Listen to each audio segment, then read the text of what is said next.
एक छोटी सी कहानी कैसे हमारी जिंदगी बदलती है कि जब घर से किसी चीज के लिए निकल रहे हो, किसी लक्ष्य के लिए निकल रहे हो, तो पीछे मुड़ के नहीं देखना।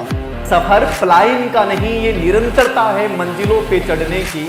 जिंदगी रुकने का नाम नहीं, ये जुस्तजू है सिर्फ आगे बढ़ने की।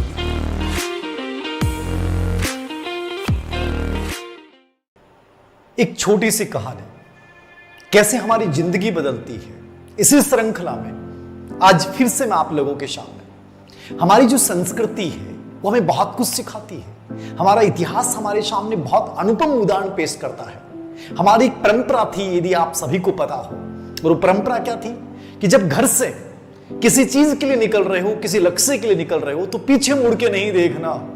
और घर के जो करीबी रिश्तेदार होते थे उनको छुपा लिया जाता था।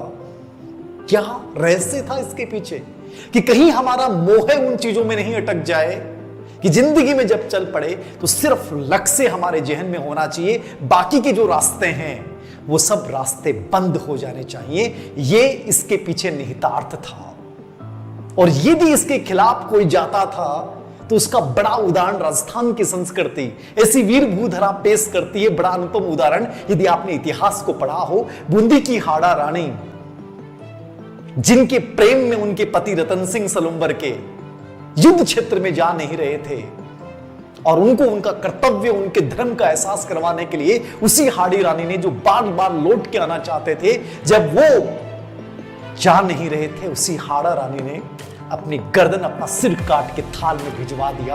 आप उस राजस्थान, उस भारत भूमि से बिलोंग करते हो कि जब युद्ध क्षेत्र में निकल पड़ो, जब रण क्षेत्र में निकल पड़ो, जब लक्ष्य क्षेत्र में निकल पड़ो, तो बाकी रास्तों को बंद कर दीजिए। सिर्फ आपकी निगाह, आपका मन, आपका दिमाग सब उसी लक्ष्य पे होना चाहिए। एक छोटी सी कहानी इसी श्रृंखला में आज मैं आप लोगों के सामने। कहानी यह है कि एक छोटा सा राज्य था, बहुत छोटा राज्य, लेकिन उस राज्य के पास में जो राज्य था वो बहुत बड़ा राज्य था, विस्तारित राज्य था। उस राज्य का राजा बहुत महत्वाकांक्षी था। एक दिन राजा और मंत्री सब बैठे हुए थे और गुप्तचर आते हैं और गुप्तचरों के माध्यम से सूचना मिलती है कि पड़ोसी राजा इस छोटे से राज्य पे आक्रमण करना चाहता है, इसको अपने अधिकार में लेना चाहता है। राजे के चेहरे पे चिंता की लकीरें फैल गई। क्या किया जाए? हमने तो कोई तैयारी नहीं कर रखी युद्ध क्षेत्र की। 3 दिन बाद में आक्रमण करेगा, हमारी हार निश्चित है। राजा का चेहरा लटक गया। वहां एक मंत्री जो बहुत प्रेरित था, जो बहुत ऊर्जा से लबरेज था, उसने कहा, राजन लटक क्यों रहे हैं? अभी तो युद्ध हुआ ही नहीं, 3 दिन बाकी हैं। वो 3 दिन बाद में युद्ध करेंगे। 3 दिन में तो बहुत कुछ हो सकता है।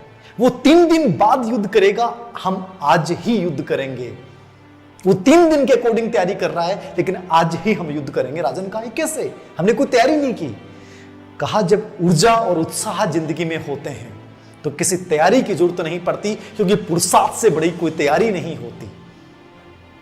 राजा ने जब उसके शब्द सुने, इतना प्रेरित हुआ और उसने घोषणा की राज्य में कि जो भी राज्य का नागरिक इस जीवन, ये आन और शान की लड़ाई है।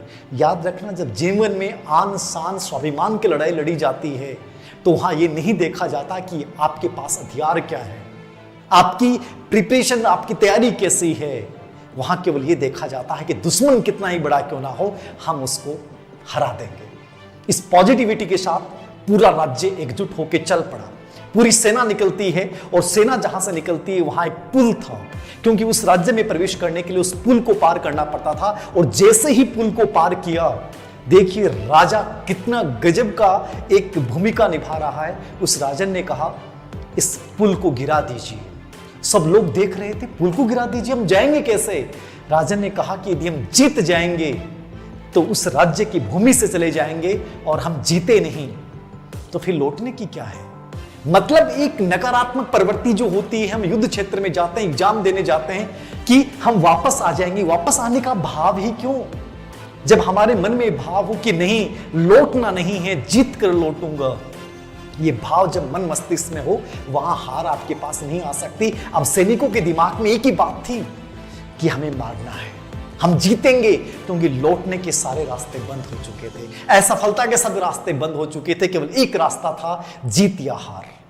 और उस राज्य की सेना टूट पड़ती है। और याद रखिएगा, वो परिणाम क्या आता है? वो परिणाम ऐसा आता है जिसने इतिहास को चौंकाया। उस छोटे से राज्य ने उस बड़े राज्य को हरा दिया। क्योंकि उनके सामने एक ही रास्ता था, केवल जीत, केवल जीवन।